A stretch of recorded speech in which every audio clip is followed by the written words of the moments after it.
Shalom Bapak Ibu yang terkasih di dalam Tuhan. Tema firman Tuhan pada hari ini adalah bagaimana hidup yang berbuah. Nah, firman Tuhan dari Yohanes 15 ayat 16, "Bukan kamu yang memilih aku, tetapi akulah yang memilih kamu, dan aku telah menetapkan kamu supaya kamu pergi dan menghasilkan buah, dan buahmu itu tetap, supaya apa yang kamu minta kepada Bapa dalam namaku diberikannya kepadamu." Jadi dari firman Tuhan ini kita tahu bahwa kita itu diselamatkan bukan hanya supaya selamat, tapi supaya hidup kita itu berbuah, berdampak, menjadi berkat bagi sesama. Nah, pertanyaannya adalah bagaimana supaya hidup kita berbuah? Nah, kita akan belajar dari teladan hidup Yusuf ya, dari Kejadian 41, 51 sampai 52.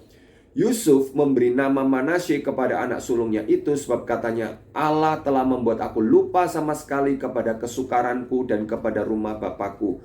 Ayat 52, dan kepada anaknya yang kedua diberinya nama Efraim sebab katanya, Allah membuat aku mendapat anak dalam negeri kesengsaraanku. Nah, Bapak Ibu yang terkasih, yang menarik di dalam Alkitab bahasa Inggris, kata mendapat anak itu di dalam bahasa Inggrisnya itu adalah God has made me fruitful, atau berbuah ya.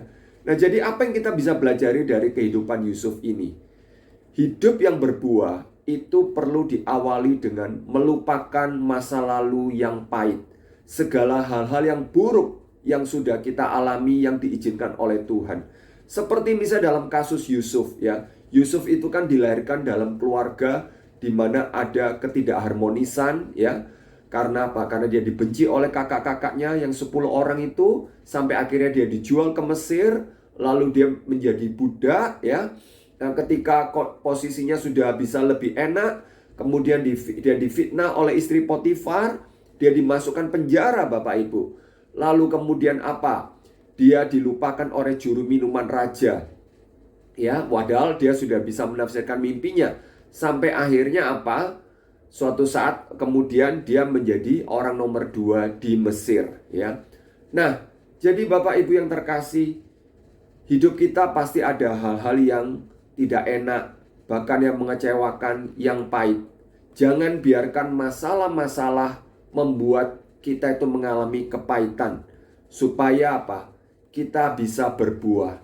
Ingatlah kebaikan Tuhan, ingatlah kasih setia Tuhan, karena setiap masalah itu adalah proses yang Tuhan izinkan untuk membentuk karakter kita supaya kita makin seperti Kristus, sehingga kita boleh menjadi orang-orang Kristen yang berbuah bagi Tuhan dan menjadi berkat bagi sesama.